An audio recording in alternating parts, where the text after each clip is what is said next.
Keeravani sir గురించి మాట్లాడదాం. Of course నాకు చాలా హేట్ వస్తుంది దీనికి మాత్రం, and I'm ready for it because I don't care.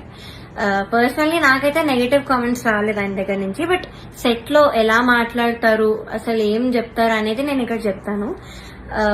Point number 1, melodies పాడిన వాళ్ళకి మాత్రం వాళ్ళు ఎలా పాడినా కూడా నేను ఆటోమేటిక్ గా మంచి స్కోర్ తీస్తాను అని ఆయన నోట్తో ఆయనే చెప్పారు. So he's very bias towards melody songs and his compositions. ఎలా పాడినా కూడా మార్క్స్ వేసేస్తారు. ఆయనే కాదు, అక్కడ ఉన్న సునీత గారు, చంద్రబోస్ సార్ కూడా, వీళ్ళందరూ కూడా అంతే. వాళ్ళ సాంగ్స్ పాడితే మాత్రం స్కోర్స్ ఆటోమేటిక్ గా మంచిగా వచ్చేసాయి. సో ఇది point number 1. Point number 2 is very very hurtful to me personally because నేను ఎలిమినేట్ అయ్యే ఎపిసోడ్ లోనే ఏదో విషయంలో నన్ను చూస్తూ చెప్పారు ఇది కూడా. సో ద థింగ్ ఇస్, నేను మీ అందరికీ తెలుసు సూపర్ సింగర్ లో నా ఫైనాన్షియల్ సిచ్యువేషన్ గురించి కానీ అంతా బయట పెట్టాను. సో దానివల్ల నేను కొన్ని వెడ్డింగ్ షోస్ అలాంటివి చేయాల్సి వచ్చింది. సో ఈ పాయింట్ మీద సార్ మాట్లాడారు. ఏమన్నారంటే అసలు వెడ్డింగ్ షోస్ చేసేవాళ్ళు నా దృష్టిలో సింగర్సే కాదు, నాకు చాలా అసహ్యం, it's like your disrespecting music అని ఈ మాట అన్నారు. చాలా చాలా బాగా అనిపించింది. అదేంటి అంత స్టేజ్ లో ఉన్నాయని ఇలా మాట్లాడారేంటి అని. సో ఇదొకటి, నన్ను చూస్తూ మాట్లాడారు ఇంకా. So it was very hurtful.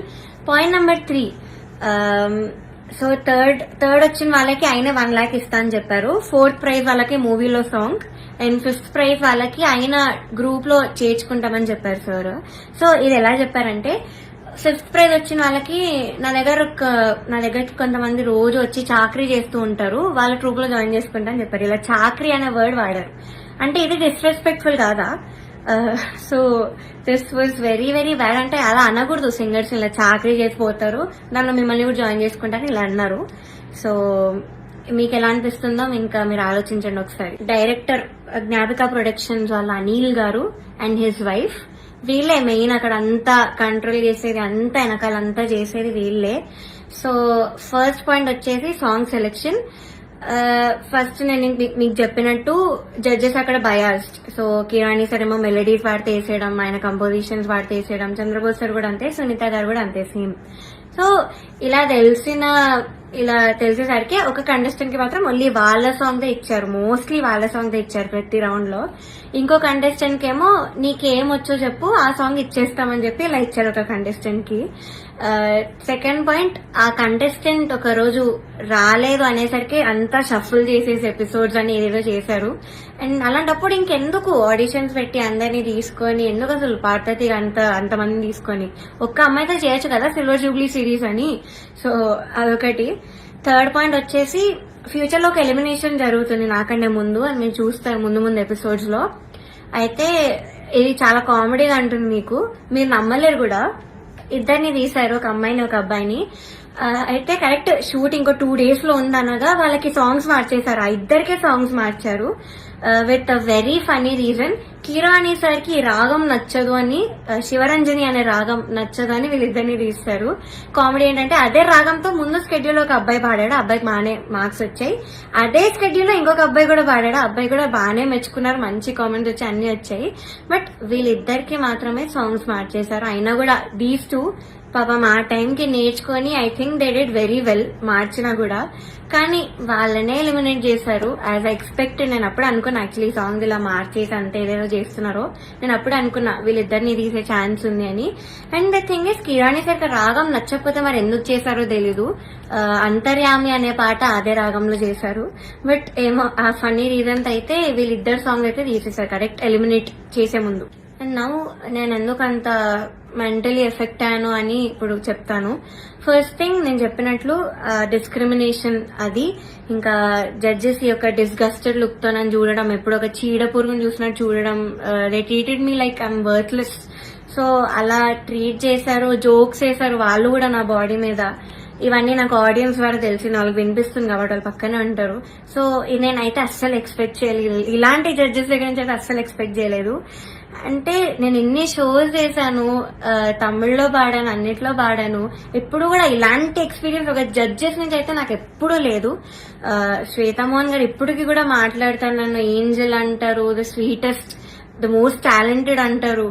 అలాంటిది ఇక్కడ వీళ్ళే నన్ను ఇలా ట్రీట్ చేస్తున్నారు, ఇలాంటి మాటలు అంటున్నారని చాలా చాలా బాగా అనిపించింది. అండ్ సెకండ్ థింగ్ ప్రొడక్షన్ వాళ్ళు, ఎస్పెషల్లీ అవుట్ఫిట్స్ విషయంలో మమ్మల్ని బొడ్డు కింద కట్టుకో, సారీస్ ఇచ్చి కింద కట్టుకో, ఇలా ఎక్స్పోజింగ్ చేయన్న వేలో చెప్పారు. చాలాసార్లు తిప్పేవాళ్ళు నన్ను ఎస్పెషల్లీ కరెక్ట్ పాడే ముందు. అంటే ఎగ్జాస్ట్ అయిపోయేదాన్ని ఆ టైంకి, అయినా కూడా ఐ గేవ్ మై బెస్ట్, అది వేరే విషయం. అండ్ ఇలా బాడీ షేమింగ్, ఆ కాస్ట్యూమ్ డిజైన్ అయితే నా ఫేస్ మీద అన్నాడు, ఇలాంటి బాడీకి నేను ఇంకేం ఇవ్వగలను అన్న మాట అన్నాడు. ఏమో ఐ వాజ్ వెరీ వెరీ చాలా ఎఫెక్ట్ అయినాను మెంటలీ. ఈ విషయంతో మాత్రం సెల్ఫ్ ఎస్టీమ్ గానీ కాన్ఫిడెన్స్ కానీ అంతా లేకుండా పోయింది వీళ్ళనే మాటల వల్ల. అండ్ మీరు ఒకటి గమనించుంటే ఎస్పీబీ సార్ ఉన్నప్పుడు మాత్రం ఇలాంటి కుళ్ళు జోకులు, కామెడీలు, డాన్సులు చేయడం మాత్రం ఎప్పుడూ కూడా లేదు. మీరు ఒక్కసారి అన్ని సీజన్స్ రివైండ్ చేసుకొని చూడండి, నా సీజనే చూడండి 2017లో. కానీ ఎప్పుడైతే జ్ఞాపిక ప్రొడక్షన్ అనేది వచ్చిందో అప్పటి నుంచి ఇవన్నీ స్టార్ట్ అయ్యాయి. So they are the main reason ఈ పాటతీగా ఇలా అయిపోవడానికి కారణం వాళ్ళే. మమ్మల్ని ఇలా డాన్సులు వేయమని, అదేవో కుళ్ళు జోకులు చెప్పమని. మీరు ముందు చూస్తారు, ఇప్పుడు ఎర్రని కొరదని గోపాలలో నేను చాలా డాన్స్ చేశాను. నెక్స్ట్ వచ్చే ఎపిసోడ్ లో కూడా డాన్స్ చేశాను, because I was forced to dance. So చేశాను. నేను ఇప్పటివరకైతే అంత డాన్స్ ఎప్పుడూ చేయలేదు ఏ రియాలిటీ షోలో, కానీ చేశాను, మీరే చూస్తారు.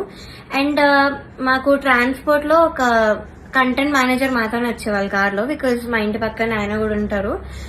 సో సేమ్ వెహికల్ అయ్యేది. అండ్ ఆయన ఏం చెప్పేవాళ్ళంటే పర్ఫార్మెన్స్ చాలా ఇంపార్టెంట్, మీరు డల్ అప్పట్లో కాదు, మీరు అలా నించొని పాడితే ఎవరు చూడరు, అది అని ఆయన అన్నారు. అందరికీ నమస్కారం, దిస్ ఇస్ హారిక నారాయణ్. నేను రీసెంట్గా వీక్షణ అనే ఒక ఇండిపెండెంట్ మ్యూజిక్ వీడియో చేశాను. అది మన legendary music composer Shri MM Keeravani గారి చేతుల మీదుగా ఆయన బ్లెస్సింగ్స్ తోటి రిలీజ్ చేయడం జరిగింది. అయితే ఇదంతా నేను ఒక రీల్ కింద షూట్ చేసి పోస్ట్ చేశాను అనమాట.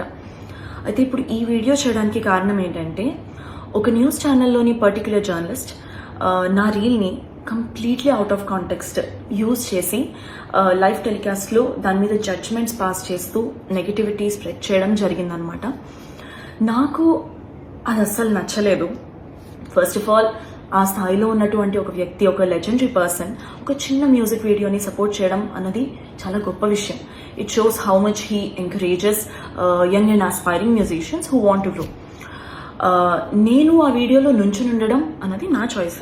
కీరవాణి గారిని నేను ఒక గురువులా భావించి ఆయనకి ఇచ్చేటటువంటి రెస్పెక్ట్ అది. అయినా అసలు కీరవాణి గారి దగ్గర వర్క్ చేసేటటువంటి ఏ మ్యూజిషియన్ అయినా, ఏ సింగర్నైనా, వర్క్ చేసే ఏ మనిషినైనా అడగొచ్చు మీరు, ఆయన ఎలాంటి వారో, ఆయన వాల్యూస్ ఎలాంటివో, ఒక సాటి మనిషికి ఆయన ఇచ్చే రెస్పెక్ట్ ఎలాంటిదో అన్నది. ఇన్ఫ్యాక్ట్ బియాండ్ మ్యూజిక్ ఆయన దగ్గర నుంచి నేర్చుకోవాల్సిన విషయాలు చాలా ఉన్నాయి, about life, about values and everything. Personally this is my feeling. అలాంటిది ఇవన్నీ తెలుసుకోకుండా బేస్లెస్గా జడ్జ్మెంట్స్ పాస్ చేయడం అన్నది నాకు కరెక్ట్ అనిపించలేదండి. చాలా డిస్రెస్పెక్ట్ఫుల్గా అనిపించింది. I hope this negativity stops right here. Thank you.